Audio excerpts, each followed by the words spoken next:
So you walked us through your journey and it was amazing. But now let's dive into product. Um, Mhm. so what is your strategy? You're a senior product manager. So what's your strategy behind the product ideas and development that you do at Yeah, PayPal? sure. I think not just at PayPal, but just my career, even though I've been in different domains or whatever, it has always been in what is now termed product management. I think that as a discipline has become actually right now, it's probably the past couple of years, it seems to be the coolest thing that everyone wants to get into. But this is kind of what I've always done, but kind of what I've mentioned a little bit earlier, right, in terms of the mindset. So the mindset I mentioned in my last response, that's a key aspect, I think, in my strategy planning. Um, a product can survive and it aims to be successful, not just because it draws a large user base, but when that user base repeatedly comes back and uses the product, and then you become a loyal customer of that product in spite of having other options. Why would I choose PayPal over something else, even though I may have an option? I don't know, you probably use Venmo more, a lot more than perhaps you use PayPal, right? They both, so there is this thing of, there's this user base and that repeatedness, and you become a loyal customer of something. So I think it's that mindset, applying that same mindset, I think has worked quite well. I think another key aspect is to be open to change and adapt. Strategy does involve like a certain amount of risk taking, calculated and otherwise. And I have never been afraid to take risk where required. It has held me, I think, in good stead, both on the personal and professional stuff, and the professional front, because without that trait, I may not have been able to make decisions for estimated forecasts. Right. So I think some of those, that mindset, I think, is key that you can bring even to the product space. Some of the key factors that I keep in mind when prioritizing, right on the work front, is definitely, well, what is the cost or the value of trade-offs? Which requirement spans the customer base against what really adds the oomph value, right? And also, like, what there are always a lot of things you can do, but what of these requirements are an absolute must have, even when they may not have been identified as unique? And I'll give you an example. Like just very recently, our teams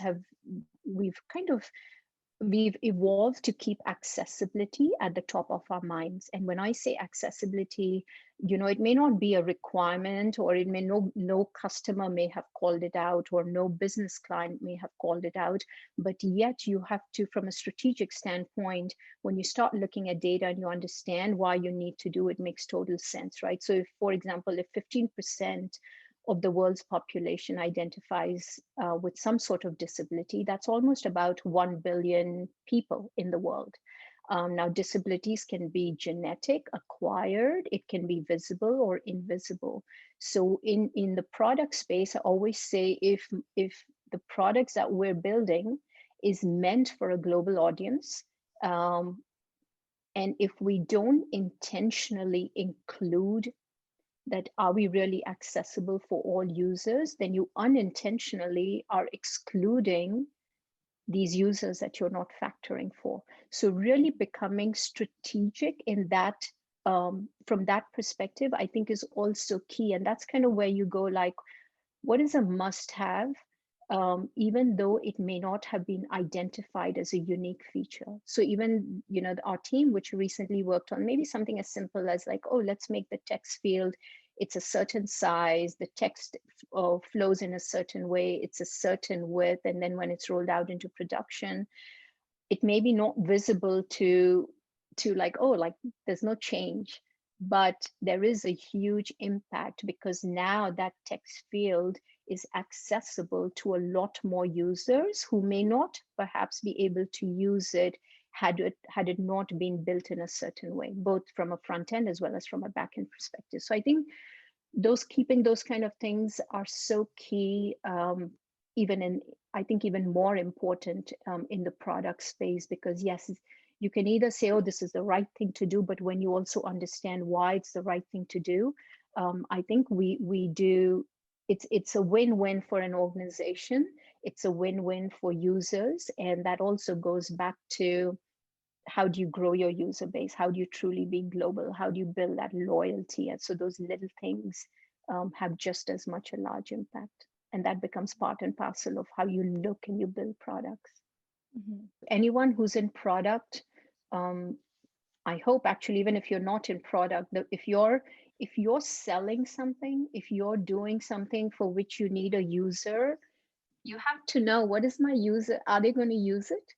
Because you could build Yeah. the fanciest thing, but if no one is using it, what good is it, right? So to really understand, who is my target audience, what is it, what are their pain points, what can I do? And when I say I'm talking like a company or a product, right? Like, what can I do to alleviate that problem or make it easier? Then you're building something, be it a product or a service that is bringing value to someone, and they will use it. They might even pay for it. Otherwise, if no one's using it, great, you really built something fantastic, but how long will you last? Yeah. Mm-hmm. Yeah. And how do you prioritize your products? Yeah, I think there isn't, like I said, right? It's a lot of these key factors that come into play. So, in my current role, most of my products are used globally by over 350 million users. So you do have to, it's always, I think, learning to keep the pulse of what's working, what's not working, understanding the trade-offs, not just building for today, but also learning to anticipate where are the trends going. So you don't just build for today, but you're also building for the future. So how do you stay relevant today, tomorrow, and 5 years from now, or 10 years from now, right? And for us, where our customers are really global, I think this mindset of always think globally but prioritize locally. So the way I may do something in the US is completely different than perhaps how my family in Sweden approaches the same, transaction, or maybe my mom who's in India does things. So I think staying in tune with who are our users, what works, what doesn't work constantly, I think is part and parcel of the way you prioritize. And then also saying, does this align with, of course, what the users need, but also we as a company, is this what we're trying to achieve? So really building that together. I think when you can meet the user need and meet the a company's business objective, I think is when you find is the way to go and prioritize, because then you're doing right by both. Mm-hmm. To find that balance. Okay, so we talked about that. Thank you. Lastly, I'm just gonna ask you a couple of things. So, what would be your advice for the young generation who's just starting out and who are aspiring to be to enter the fintech industry, the industry that you're in? Well, two things, right? I think maybe I'll break it up in two things. I think if it is to your first question, what advice do I have for the next generation? Um, I think they should talk to you more. I think whatever you're doing, right? I mean, you're not waiting for someone to create it for you. You've created this platform for yourself. You saw a need, you saw an interest, and you followed it, and you shared your story. And I think, but in general, um, going back to your question, like, what advice would I have for the next generation? Here's how I look at it. Like, every good leader that I've known is someone who is self-aware, has high integrity. They're very high on empathy. They prioritize personal development. They focus on developing others, encouraging others. You'd also build this arm of strategic thinking, creating opportunities for others if you have a seat at the table and an opportunity to do so. They're also they're very ethical and authentic. And every good leader that, or at least every person that in my eyes is a good leader, has also been the person who is the kind of person who believes in doing the right thing for the right reason. And every leader also needs a good team. So strive to collaborate and work cohesively, right? Because in achieving that, you will better understand, sorry, what it takes to be a leader, and you will define your own style. It's Mhm. great to learn from others. I always say it's great to say, oh, I really admire this person. What is it that they do so well? And it's also great to be very aware of, oh my God, I don't like this, and and you don't want to do that. So I think bringing that into your own style is also so important. But be authentic, be kind, and always give back in whatever ways you can.